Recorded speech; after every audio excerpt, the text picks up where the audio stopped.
시간이 되었으므로 2022년도 5월 9일 월요일 아침 예배를 시작하겠습니다.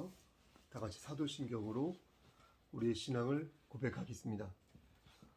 전능하사 천지를 만드신 하나님 아버지를 내가 믿사오며 그 외아들 우리 주 예수 그리스도를 믿사오니 이는 성령으로 잉태하사 동정녀 마리아에게 나시고 본디오 빌라도에게 고난을 받으사 십자가에 못 박혀 죽으시고 장사한 지 사흘 만에 죽은 자 가운데서 다시 살아나시며 하늘에 오르사 전능하신 하나님 우편에 앉아 계시다가 저리로서 산 자와 죽은 자를 심판하러 오시니이다.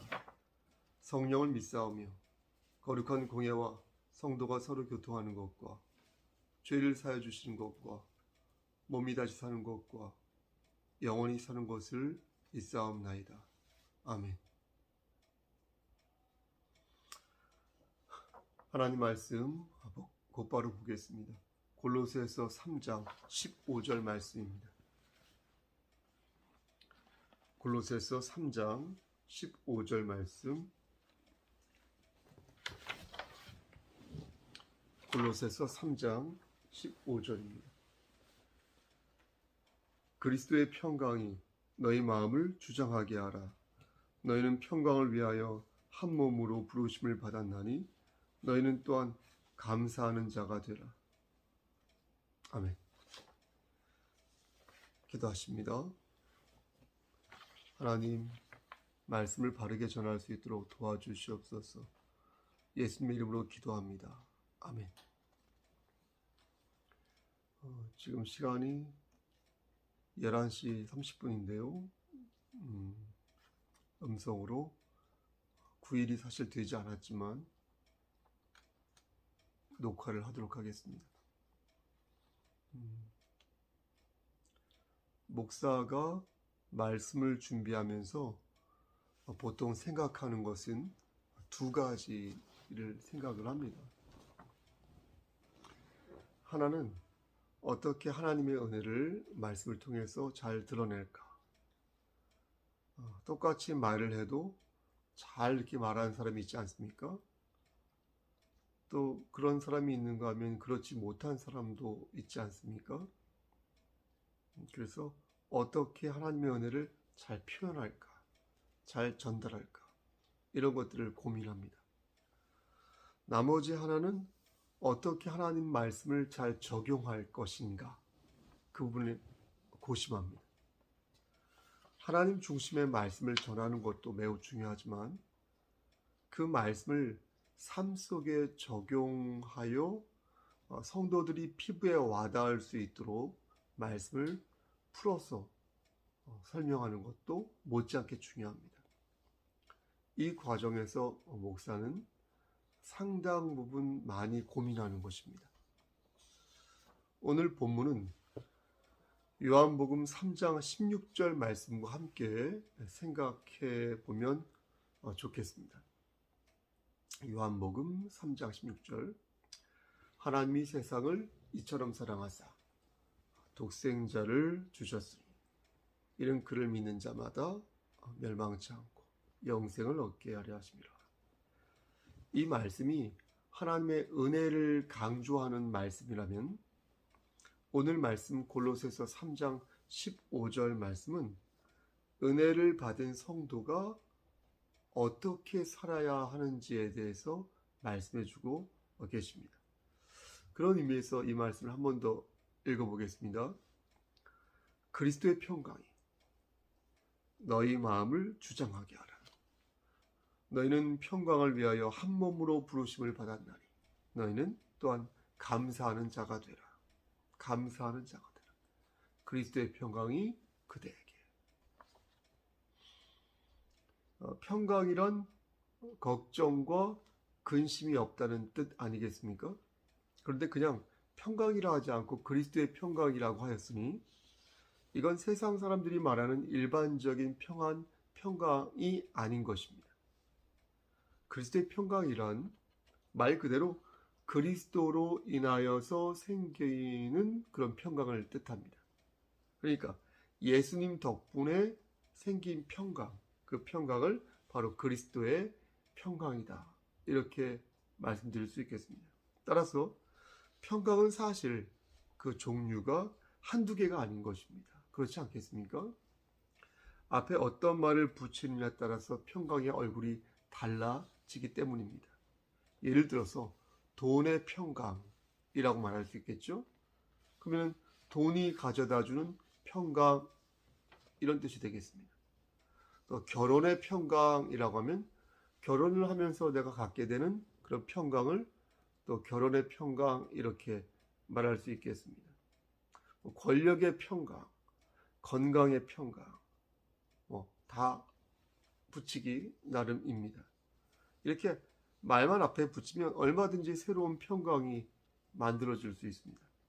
여행의 평강, 간식의 평강, 또 월급의 평강, 애완견의 평강, 요가의 평강, 노래방의 평강, 방금 말씀드린 것처럼 반려동물의 평강 등등이 있겠죠. 이렇게 평강을 주는 요소들을 나누어서 생각해 볼 때에 그 개수가 실로 한두 가지가 아닌 것임을 우리는 알 수 있습니다. 그런데 주목할 것은 그리스도의 평강이라는 것입니다. 여러분, 그리스도의 평강, 그리스도 덕분에 우리가 얻는 평강, 그리스도 덕분에 아무런 근심과 걱정이 없다고 하였는데, 그렇다면 다른 평강과 질적인 차이가 있는 것일까요? 재물의 평강이라고 할 때 재물이 우리에게 주는 안락함과 그 풍요로움이 있지 않습니까? 그렇죠? 그럼 그것과 견주어 볼 때 그리스도의 평강은 여러분 어떻습니까? 정말 근심과 걱정이 없는 것이 맞습니까? 그리스도의 평강은 십자가의 평강이라 말씀드릴 수 있겠습니다. 이 평강은 다른 것들과는 비교할 수 없습니다. 여러분, 왜 비교할 수 없습니까? 다른 것도 우리를 즐겁게 하고 우리를 보람차게 만들지 않습니까? 근데 왜 비교할 수가 없습니까? 그 이유는 한마디로 말해서 영원성 때문입니다. 영원성. 다른 평강은 영원하지 않습니다. 그렇죠? 건강의 평강이 영원할까요? 사랑의 평강이 영원할까요? 반려동물의 평강이 영원할까요? 간식의 평강이 영원할까요? 그렇지 않다는 것을 우린 너무나 잘 압니다.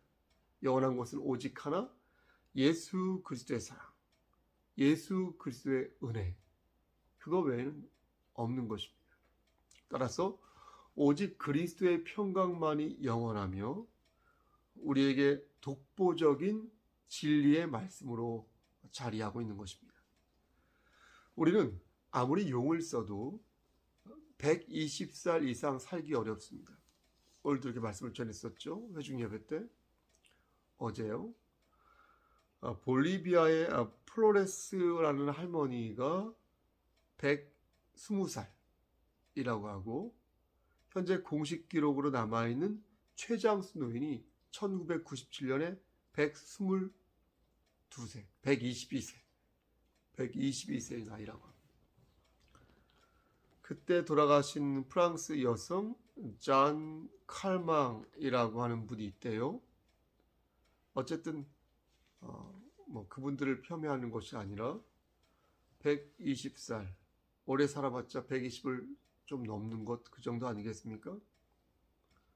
넘긴다 하더라도 건강하게 사는 것도 아니고요. 그런데 그리스도의 평강은 다르다는 것입니다. 예수 그리스도를 영접하면 우리는 평강을 받게 되는데 그 평강은 잠시 있다가 사라지는 것이 아니라는 것입니다. 그러니까 영원히 우리와 함께하기에, 아멘, 영원히 우리와 함께하기에 그 어떤 평강과도 비교할 수 있다 없다, 없다는 것입니다.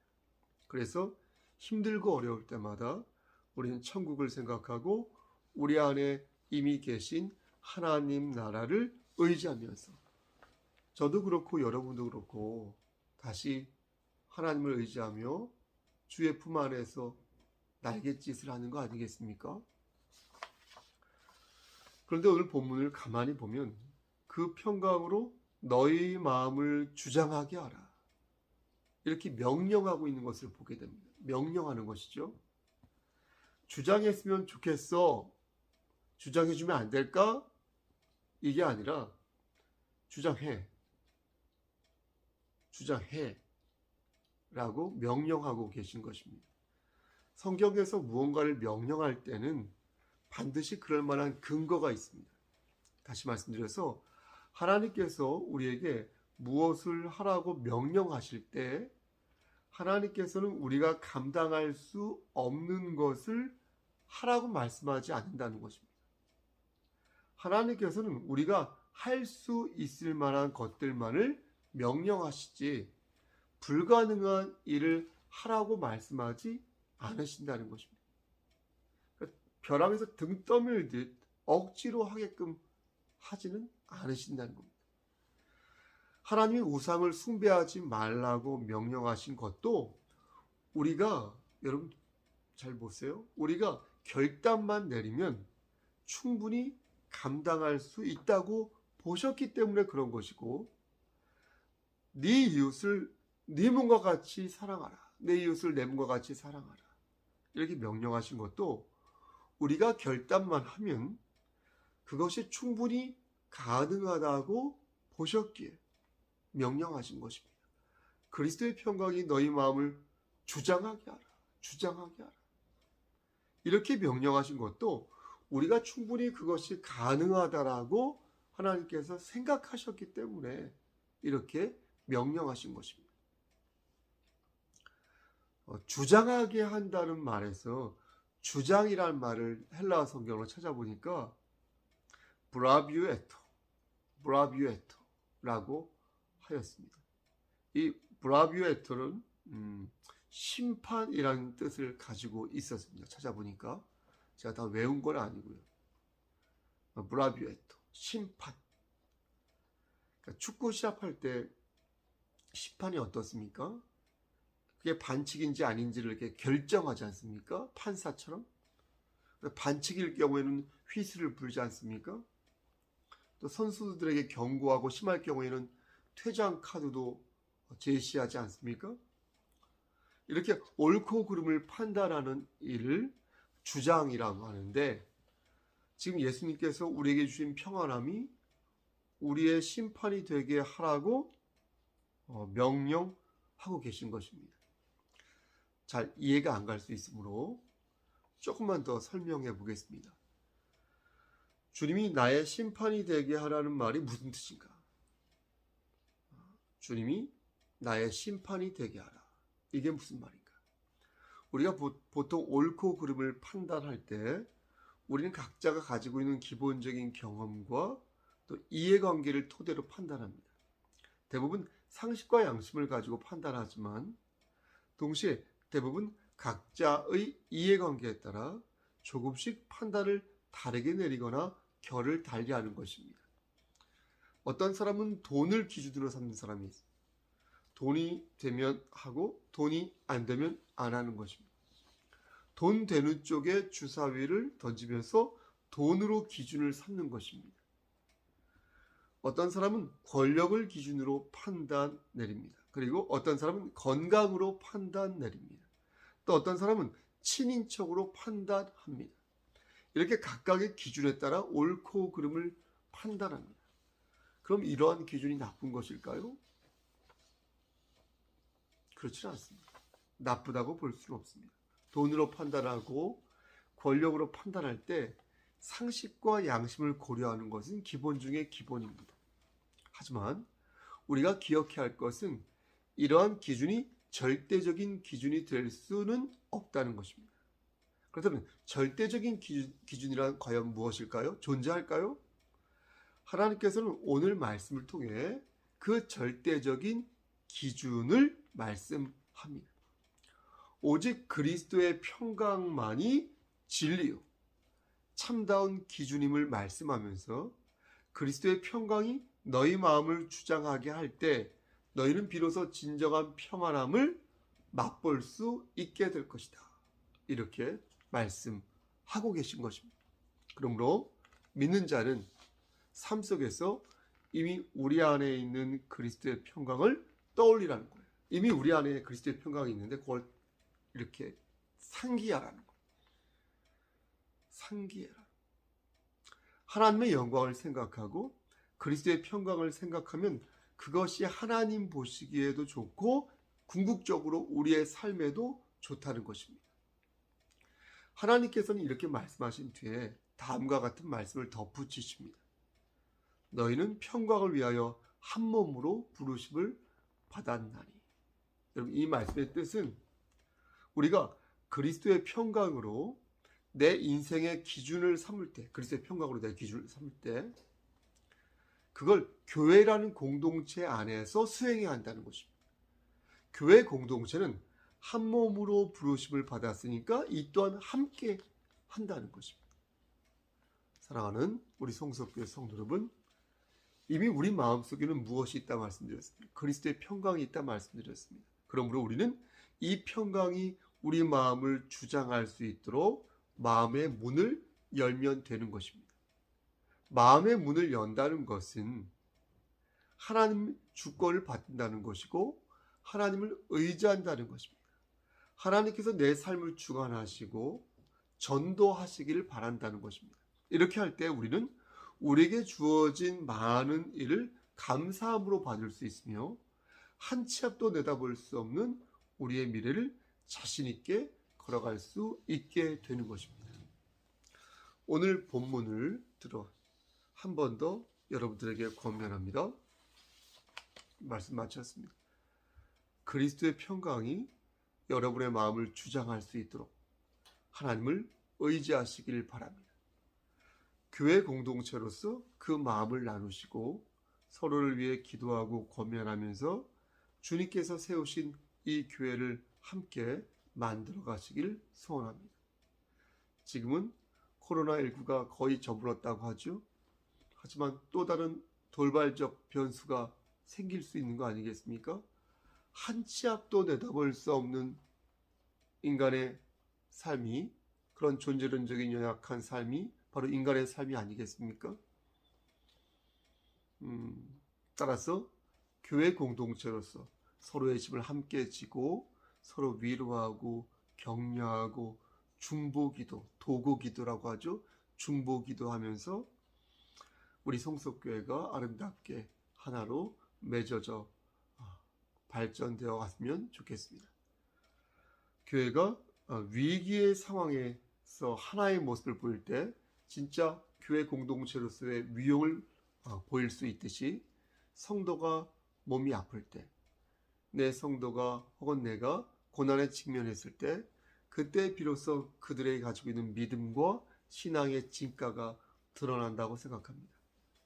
여러분, 하나님 중심의 말씀을 말씀대로 사시고 그리고 여러분 삶 속에 예수 그리스도의 평강이 늘 넘쳐나 하기를 우리를 주에서 구속하여 주신 주 예수 그리스도인 받들어 간절히 축원합니다. 아멘. 주의 기도하십니다. 하늘에 계신 우리 아버지, 이름이 거룩히 여김을 받으시오며 나라의 마옵시며 뜻이 하늘에서 이루어진 것 같이 땅에서도 이루어지이다. 오늘날 우리에게 일용할 양식을 주시옵고 우리가 우리에게 죄진 자를 사하여 준 것 같이 우리의 죄를 사하여 주시옵고 우리를 시험에 들게 하지 마시옵고 다만 악에서 구하옵소서. 나라와 권세와 영광이 아버지께 영원히 있사옵나이다. 아멘. 하나님, 우리 고재욱 권사님을 위해 기도합니다. 오늘 수술하는데 의사의 손을 빌어서 무사히 잘 수술 마칠 수 있도록 주여 은총 나리어 주시옵소서. 이 고난과 환난 속에서 더욱더 하나님을 의지할 수 있도록 하시고 불평과 불만으로 이스라엘 백성들처럼 하나님을 근신되게 하는 것이 아니라 이미 우리에게 주어진 예수 그리스도의 평강을 마음에 잘 새겨서 이 어려움을, 이 환난을 잘 극복해 나가는 우리 귀한 고재욱 권사님 될 수 있도록 붙잡아 주시옵소서.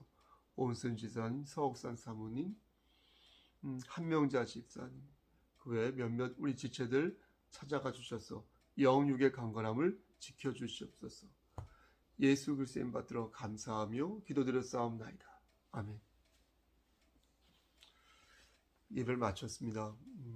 제가 오늘 좀 피곤한데 그래서 힘있게 말씀을 태어나지 못한 것 같습니다. 양지하여 주시고요. 4시간, 5시간, 4시간 후에 예배 때 뵙도록 하겠습니다. 여러분 무슨 일 있으면 연락 주시고요. 신방 원하시는 분은 연락 주시길 바랍니다. 오늘 하루도 힘찬 하루 되십시오. 샬롬.